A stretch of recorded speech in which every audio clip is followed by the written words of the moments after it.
এই যে এখানে যে আমাদের মেকআপ ভরাইছি ওনার যে এখানে যে স্কিন টোনটা বোঝা যাচ্ছে চুলের ফাঁক ফাঁক দিয়ে।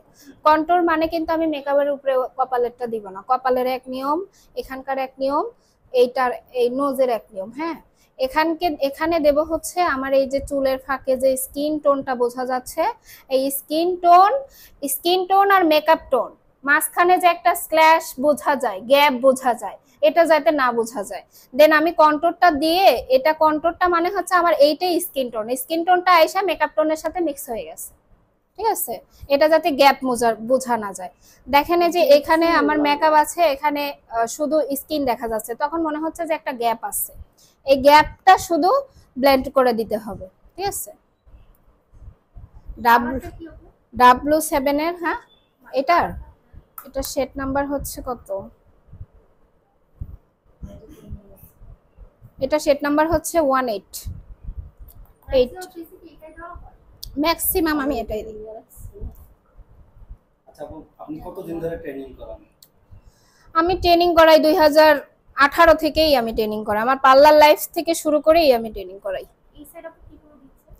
এই সাইডটা আসবে তোমার এই কানের যে নিচের কর্নারটা, এখান থেকে একদম এই থুতনি পর্যন্ত, যাতে এটা আবার এটার কোনো নিয়ম নাই, এটা ফেসের উপরে ডিপেন্ড করে।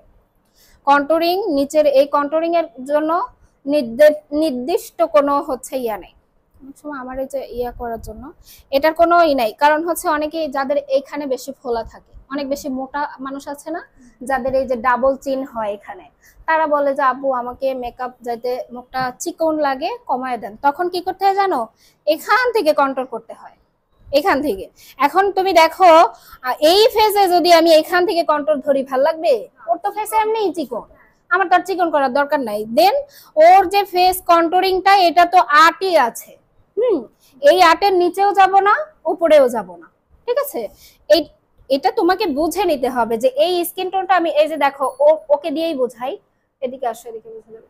এখানে ওর কিন্তু কোনো আর্ট নাই, আমি চাইলে ওর ফেসটা একটু কম চাপায় দিতে পারি, এখান থেকে তাও এখানে চাপাবো না, এখান থেকে চাপাবো। ওর এই ফোলা ভাবটা মেকআপে আসবে না, এটাকে আমি হাইড করে দিব কন্ট্রোলিং দিয়ে। হ্যাঁ, হাইড করে দেবো, কারণ ওর কিন্তু এখানে একটু চিন আছে, ডাবল চিন আছে, একটু ফোলা। সো আমি ওর কন্ট্রোলিংটা ধরবো হচ্ছে এখান থেকে ধরে এখানে এসে মিলাই দিব। এইটুকু কিন্তু বাইরে, এই মাংসটুকু এই ফোলাটা কিন্তু বাইরে। সো আমি এইটুকু করে দিব, দিলে ওর ফেসটা একটু চিকন লাগে। ঠিক আছে, আর ওর তো কোনো ডাবল চিন নাই, বা ওর যেটা কন্ট্রোলিং এরিয়াটা এমনিই সুন্দর, আমি সেই এরিয়াতেই শুধু কন্ট্রোলিংটা করে যাব। কন্ট্রোলিংটা করতে হবে মানে তোমার আমি এভাবে একটা দাগ টেনে নিয়ে আসলাম, বিষয়টা এরকম না। কন্ট্রোলিংটা আমার এই মেকআপ সাথেও মিশে যাবে, নিচে এই মেকআপের সাথেও মিশে যাবে, এই যে একদম দুইটার সাথেই মিশে যাবে। এখন বোঝা যায় যে কোনটা থেকে কোনটা প্রয়োজন, আমি আরেকটু ব্লেন্ড করব, উপর থেকে নিচেও একটু ব্লেন্ড করে দিব। এখন কোনো বোঝা যায় যে আমি কোথা থেকে কোথা শুরু করছি শেষ করছি, বোঝা যায় না, কিন্তু এরকম হবে। আমার কোনো কন্ট্রোলিং এ এরকম যা আর্ট করে নিয়ে আসছি মানে দেখ বোঝা যাচ্ছে, বোঝা যাবে না। ঠিক আছে,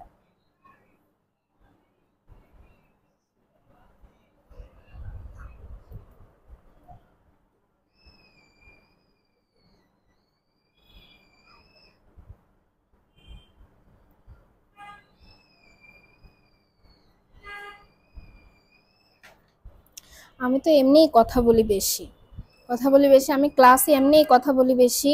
অনেকেই বলে আপু আপনি অনেক কথা বলেন। আমার অনেকে আছে বাবা, চট্টগ্রাম ক্লাস করতে গেছিলাম, উনি 10টা কাজ করে একটা কথা বলে, বুঝছো? আর যখন আমরা অনেক বেশি কথা বলতে যাই তখন বলতে বলতে গুলাই ফেলি, তাও ফেলি। আমার কথা, আমার অত স্টাইল দরকার না, আমার স্টুডেন্টরা শিখুক বুঝুক। আমি করতেছি, ও দেখতেছ, কি বুঝবে? এই কন্ট্রোলটা আমি করতেছি, আমার স্টুডেন্ট দাঁড়ায় দেখতেছে, আমি যদি ওকে এই বৃত্তান্ত গুলা না বলি, ও কি বুঝবে? ও চিন্তা করবে কি ব্যাপার, আপু কন্ট্রোলিংটা কিভাবে করছে, এটাই ওর মনের মধ্যে থেকে যাবে। ঠিক আছে,